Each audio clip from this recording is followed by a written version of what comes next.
Convido a igreja a abrir a palavra de Deus na carta de Tiago, capítulo 4, onde faremos a leitura do verso 13 ao verso 17. Epístola de Tiago, capítulo 4, versos 13 a 17.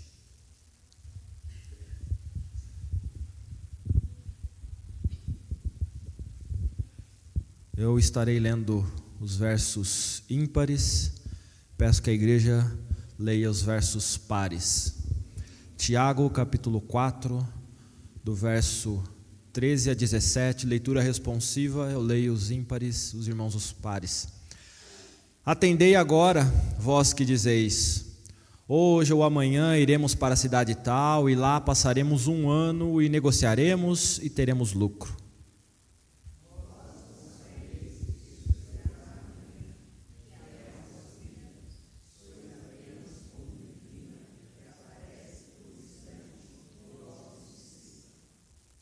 Em vez disso, devíeis dizer: se o Senhor quiser, não só viveremos, como também faremos isto ou aquilo.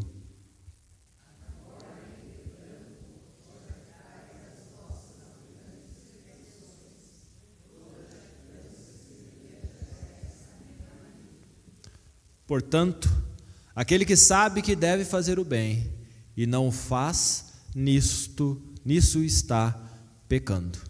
Oremos. Pai bendito, estamos diante da Tua palavra lida e que ela possa ser exposta pelo Teu Santo Espírito, não só em quem fala, mas em quem ouve, ó Pai. Que seja pela Sua ação o transformar das nossas vidas. É em nome de Jesus Cristo, nosso Senhor, que nós oramos. Amém, Senhor.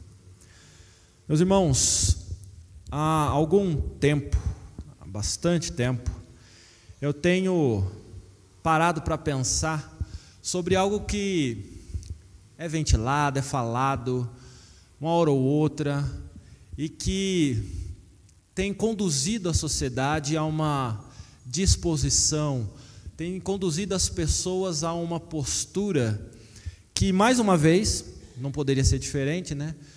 Ela vai, de certa forma, contra a palavra de Deus.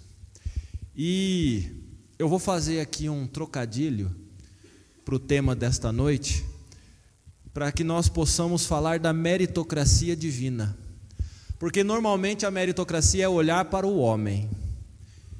Nós ouvimos essa palavra, meritocracia, o mérito de ter as coisas, ou nós temos as coisas pelo nosso mérito.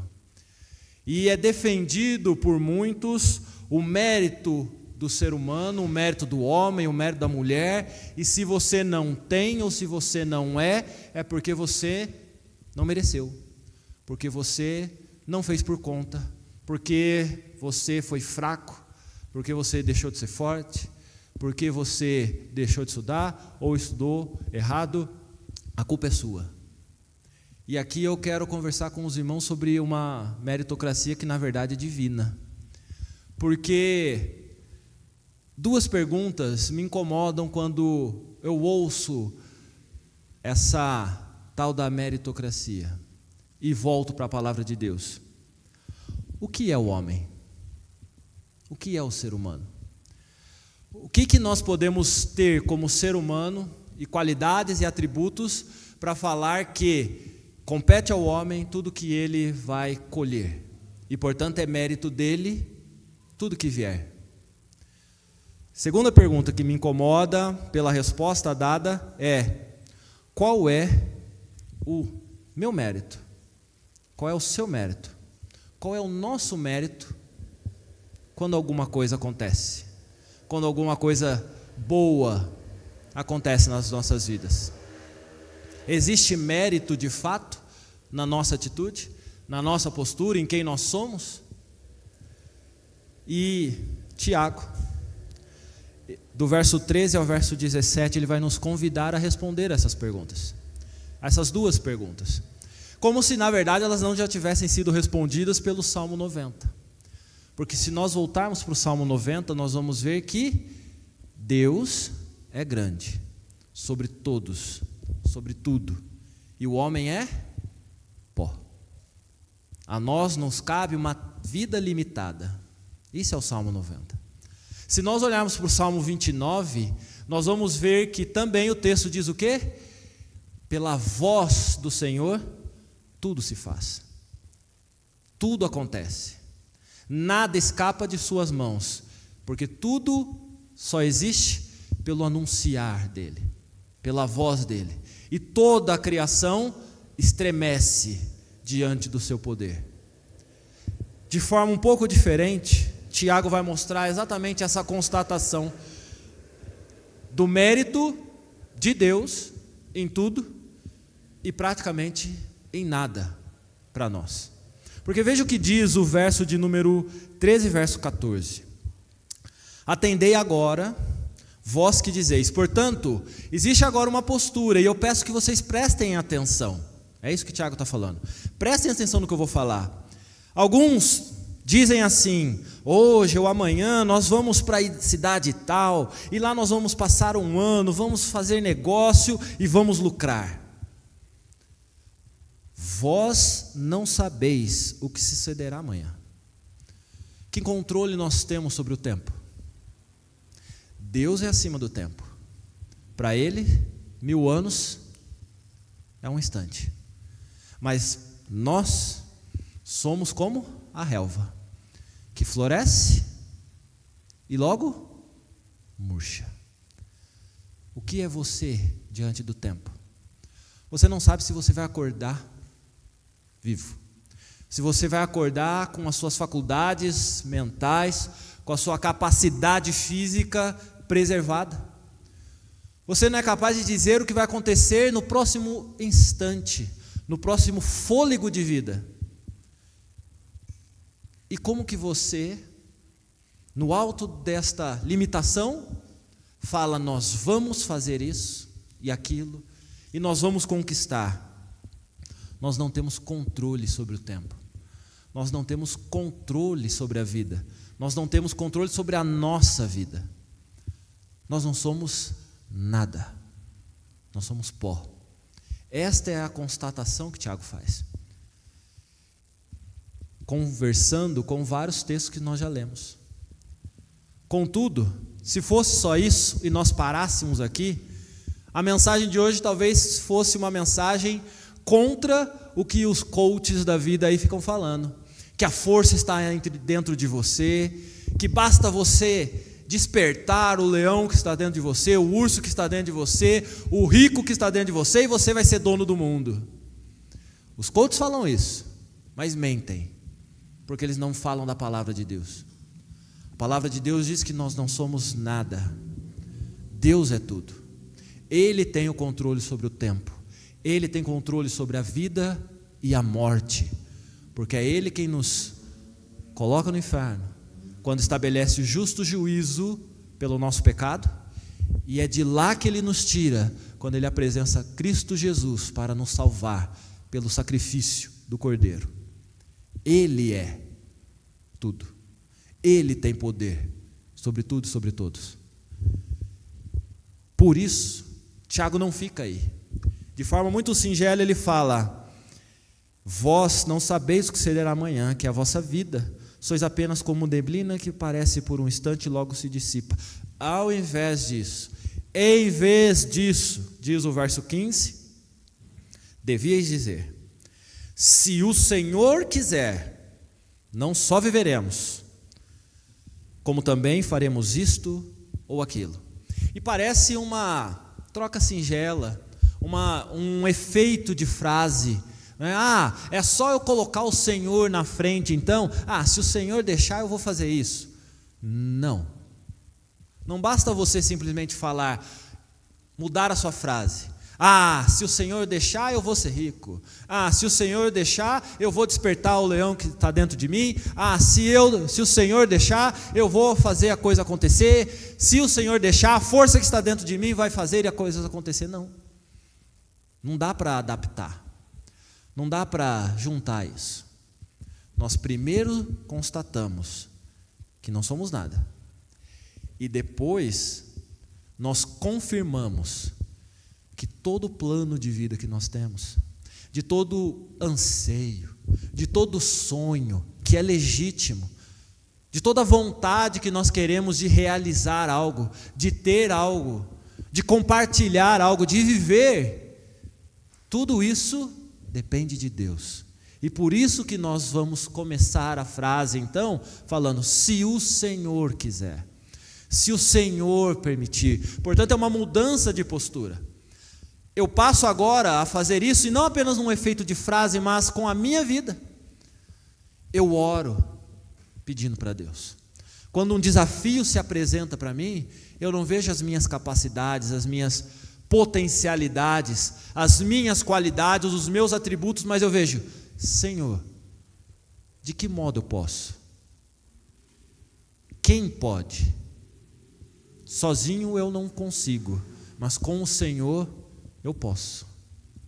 Veja que é uma mudança de perspectiva, de olhar, de modo de lidar com o que o mundo anuncia.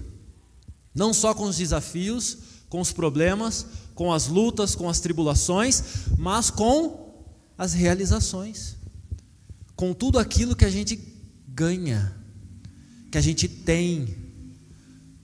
A sua vida é boa? Graças a Deus por isso. Você tem uma boa profissão, um bom trabalho? Graças a Deus por isso. Você tem saúde, você tem um lar, você tem sustento, você tem provisão, você tem uma família? Graças a Deus por isso. E não por você, não por mim, não por nós. O que existe em nós capaz de produzir algo bom? A palavra de Deus é clara, que nós produzimos pecado. E se não é pela graça e misericórdia de Deus, nós somos entregues à nossa vontade e o pecado abunda. E exemplo não falta na Bíblia sobre o que acontece quando o ser humano é entregue à sua vontade. Vamos olhar o que aconteceu para que a arca de Noé existisse? Vamos olhar para a Torre de Babel? Vamos olhar para Sodoma e Gomorra? Vamos olhar para o Novo Testamento e aquilo que Jesus padeceu? Vamos olhar para o que os apóstolos viveram? Vamos olhar para a nossa vida e entender que quando nós estamos entregues à nossa vontade, ao nosso querer, e usamos toda a nossa força para fazer algo, isso nos beneficia, mas destrói o outro. Nos beneficia no momento, mas traz consequências danosas depois, porque isso é o pecado que reside em nós, diferentemente de quando Deus age. Portanto, quando Deus age, quando Deus faz a obra, nós desfrutamos daquilo que é bom, agradável e perfeito. Por quê? É a vontade de Deus, como diz o apóstolo Paulo.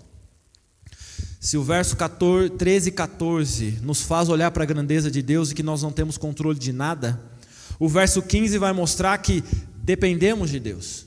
Assim como nós lemos, assim como nós cantamos, nos cânticos, nos hinos, nós dependemos de Deus.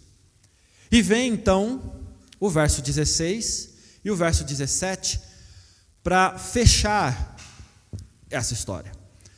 E para mostrar que eu não estou falando tanta bobeira assim, ou nenhuma, porque o verso 16 diz: agora, entretanto, com a fala que vocês estão tendo, ao invés de se depositar a confiança em Deus, a dependência em Deus, vocês estão se jactando.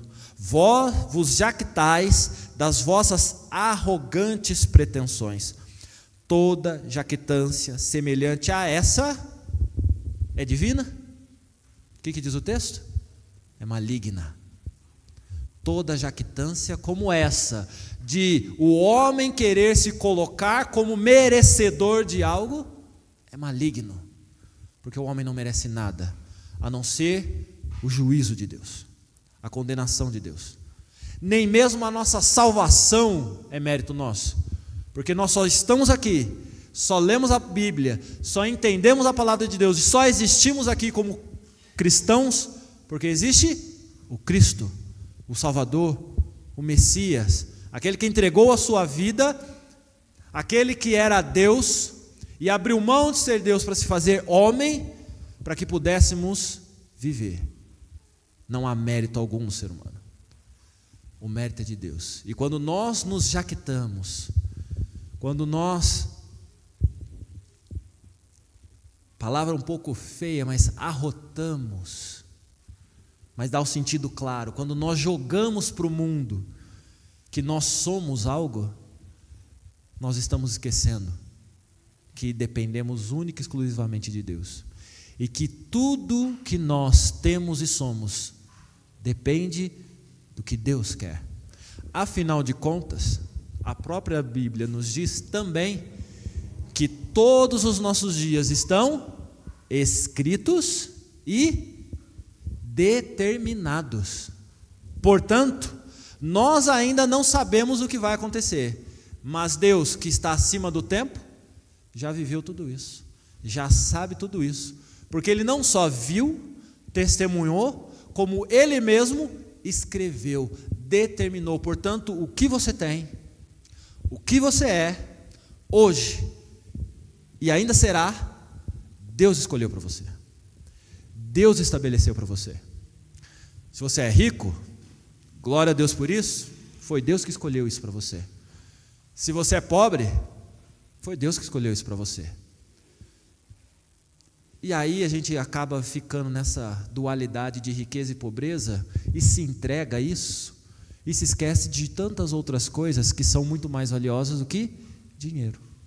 E veja que o texto vai usar o exemplo de riqueza exatamente para tocar no nosso coração.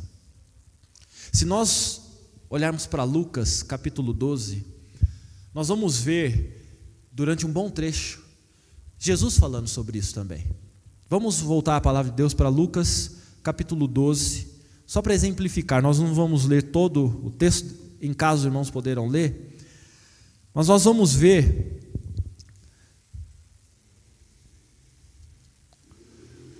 como Jesus lida com esta mesma situação anunciada por Tiago, mas de forma diferente. Veja aqui Lucas capítulo 12, verso 13, Jesus vai falar, vai reprovar a avareza. Nesse ponto, um homem que estava no meio da multidão lhe falou: mestre, ordena a meu irmão que reparta comigo a herança. E Jesus fala: e por acaso eu sou juízo agora para ficar repartindo herança? Quem falou que eu vim para fazer isso? E aí então ele vai discorrer sobre um exemplo que nos lembra o que Tiago falou, porque vai vir um exemplo de um homem que produziu e viu: e agora o que eu faço? Bom, eu vou destruir os meus celeiros, vou refazer, vou guardar tudo e vou viver agora, vou aproveitar, vou viajar, não vou fazer mais nada na vida, já tenho dinheiro suficiente. E aí vem a pergunta: louco, esta noite te pedirão a tua alma, o que tens guardado? Para garantir que você vai estar no céu e não condenado. E veja que Jesus, junto com isso, ele fala: assim é o que entesoura para si mesmo e não é rico para com Deus. Então, afinal de contas, o que é riqueza e pobreza quando nós olhamos para a palavra de Deus, para os valores de Deus e não os valores do mundo? Aí vem, não contente com isso, Jesus ainda continua, porque ele vai falar sobre a solicitude da vida. E ele vai falar, a seguir dirigiu-se Jesus aos seus discípulos dizendo: por isso que eu acabei de falar, eu vos advirto, não andeis ansiosos pela vossa vida, quanto ao que haveis de comer, nem pelo vosso corpo, quanto ao que haveis de vestir, porque a vida é mais do que o alimento, e o corpo mais do que as vestes. Percebe a inversão de valores? E percebe que Jesus vai falar do pardal, vai falar do lírio, e vai comparar você, filho de Deus, a isso, ao pardal, que Deus cuida, alimenta. Então por que você está preocupado com a falta de alimento na sua vida? Ele vai comparar você, filho de Deus, ao lírio. E por que você está se preocupando com a roupa que vai te proteger das intempéries da vida? O Senhor provê. E isso me faz lembrar de um outro texto da palavra que diz: enquanto dormem, o Senhor sustenta, provê, dá os recursos. Diferente dos outros que não têm esse Deus, que tem que trabalhar porque eles não têm a esperança que nós temos, a convicção que nós temos. E veja que por isso então, ele vem ainda discorrer no verso 12, Jesus falando, verso 30, os gentios de todo o mundo é que procuram estas coisas, mas vosso Pai sabe que necessitais delas. Buscai antes de tudo o seu reino, e estas coisas vos serão acrescentadas. Não temais o pequenino rebanho, porque vosso Pai se agradou em dar-vos seu reino. Vendei os seus bens, dai esmola, fazei para vós outros bolsas que não se desgastem, tesouros inextinguíveis nos céus, onde não chega o ladrão e nem a traça consome, porque onde está o vosso tesouro, aí estará também o vosso coração. Agora a gente entende o que Tiago está falando. Onde está o seu tesouro, aí estará o seu coração. Aonde estiver depositando aquilo que é precioso, o seu ser vai se voltar. Tudo aquilo que você considerar de mais precioso, a sua riqueza, o seu bem maior, é para isso que você se volta. Voltando então para Tiago, agora, verso 16, entretanto vos jactais das vossas arrogantes pretensões. Toda jactância semelhante a essa é maligna. Verso 17 para concluir. Portanto, aquele que sabe que deve fazer o bem e não faz, nisso está pecando. Nós sabemos qual é o bem. Nós sabemos qual é a vontade de Deus. Nós sabemos quem é o nosso Deus e nós sabemos quem nós somos. E quando nós não fazemos o bem que podemos fazer, quando nós invertemos os valores de Deus, quando nós nos deixamos levar pelos nossos valores, ao invés de reconhecer o mérito de Deus em tudo, nós estamos pecando. Só nos cabe mudar de postura. Que nós possamos fazer o bem, que nós sabemos qual é. Que nós possamos agradar ao nosso Deus. Que nós possamos tributar a Ele glória e honra. Que nós possamos tributar a Ele força e poder, como diz o verso Salmo 29. Que nós possamos honrar a Deus com as nossas vidas. Que nós possamos reconhecer que todo o mérito é dele e que nada somos. Para que Ele possa, de forma graciosa, bondosa, misericordiosa, nos alcançar e nos conceder tudo que Ele tem de bom para nós. Vamos orar mais uma vez? Pai bendito, te bendizemos, te louvamos e reconhecemos que Tu és Deus e que diante da Tua grandeza, do Seu ser, nada somos e nada temos a Te oferecer. Reconhecemos a nossa total dependência do Senhor. Reconhecemos que tudo que temos e somos vem de Ti. Foi escrito, determinado pelo Senhor. Que possamos, ó Senhor Deus, nos submeter à Tua vontade. Que possamos reconhecer a Tua bondosa mão nos conduzindo. E que possamos tão somente, ó Senhor Deus, nos entregar à Tua obra, à Tua vontade, ao Teu querer. Trabalha em nosso coração, ó Pai. Trabalha em nossas vidas, para que possamos testemunhar do poder do Senhor, transformador de vidas. É em nome de Cristo Jesus que nós oramos, te agradecemos. Amém, Senhor. Que Deus possa nos abençoar ao longo desta semana, dos nossos dias de vida, para que possamos reconhecer todo o mérito no Senhor Deus. Nós encerramos o nosso culto, mas não o momento de convivermos. Logo mais, então, eu estarei à porta E já convido os irmãos para que possam descer, para que possamos compartilhar de alguns momentos, conversar. Tenho certeza que tem lanche dessa vez, né? Então tem bastante, né? Então pode jantar à vontade lá embaixo, né? E espero os irmãos então à porta para poder cumprimentá-los. Que Deus abençoe. Os avisos estão no boletim. Os irmãos podem pegar ao fundo.